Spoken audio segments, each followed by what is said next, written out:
So we had another question here that I want to read that came to us from India that said, thank you for everything that you do. Thank you. My question today is, how do you guide parents about pursuing music or art to see if a child is gifted? Is it according to the interest of the child? My child has hyperlexia. She's good with numbers at a basic level, but has no savant abilities in math. Can she be gifted in music?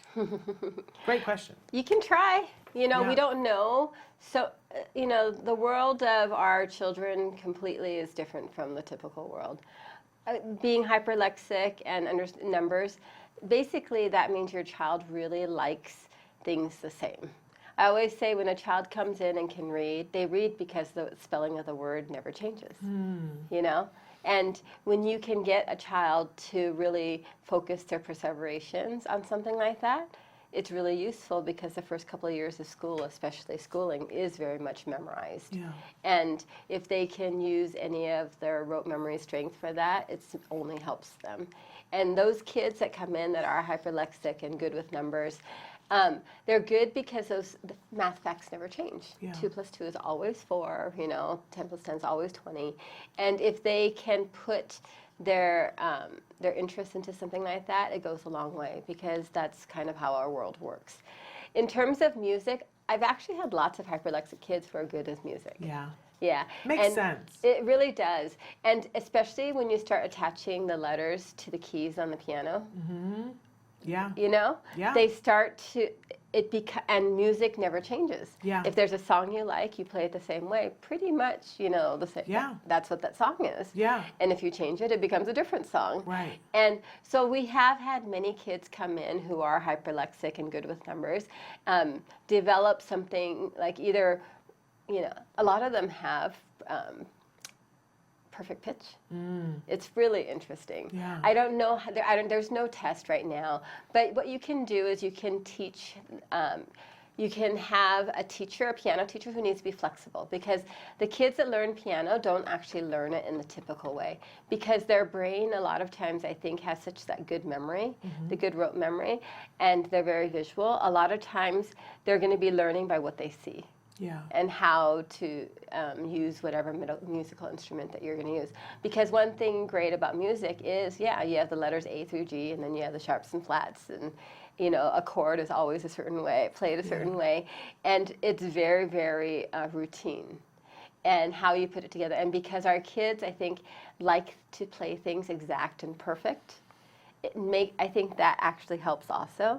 But you could have someone come in and start teaching your child a song that they know, and teach it in not just like, first we're going to learn this note and then that note. That is a little bit harder for our kids because it's harder for them to piece together information.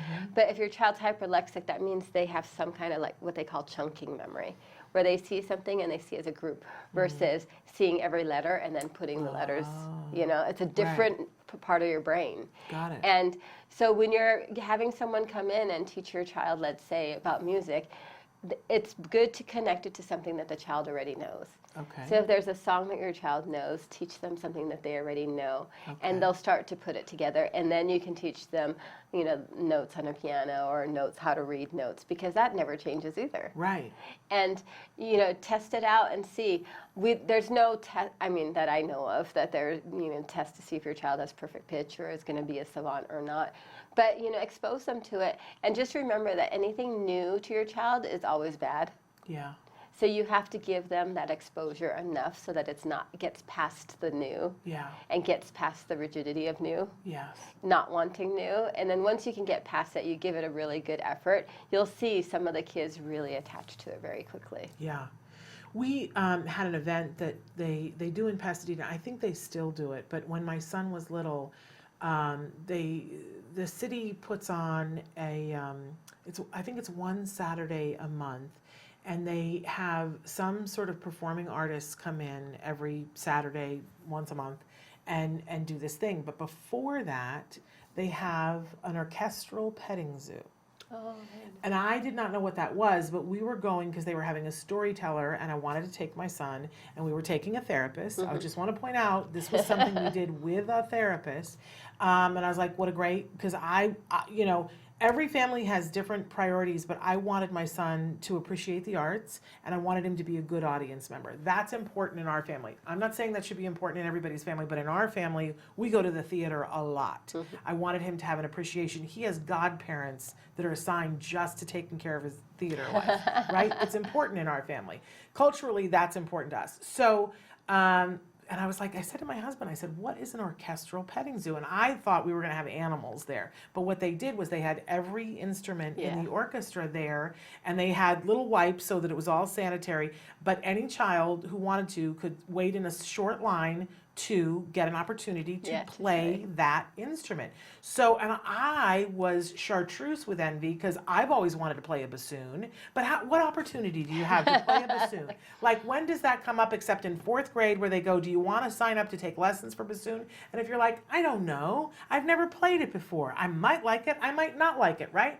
It was like we went every opportunity that they had. He loved it. And every time he would try different instruments, but it did lead to when he was in junior high that he was like, trumpet. That's the thing that I want to do.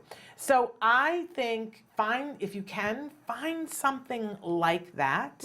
And if there isn't something like that, push your local orchestra to have something like that, because everyone should have the opportunity to do that. Definitely. And it's the same thing with art. It's the exposure. Yeah. Don't give up at the beginning. A lot of our kids reject things just because it's new. Yeah. Has nothing to do with activity. Yeah. Just because it's new, they're rejecting. So anything that you try with your child, whether it be art or music, instruments, anything, even toys, you have to give a good try where you're getting past the new aspect first. Yes. Yeah. And once you get past the new and they're familiar with it, they'll tell you whether they like it or not. Right.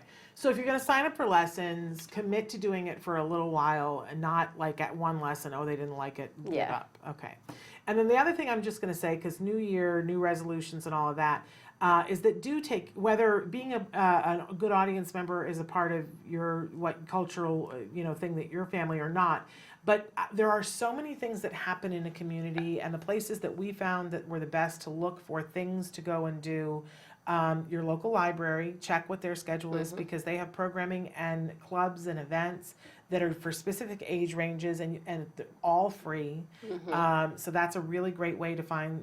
We used to go every Wednesday. They would have a musician or a magician or a craft at the local library, and take your therapist with you to do that. But also, if you are anywhere near a college campus that has a theater arts building in it, then they will occasionally have programming that will come in, and some of it is for kids. So check that out too. And that usually has a cost, but it's usually far less expensive than if you were going to go see something at, the commercial theater. So check those things out.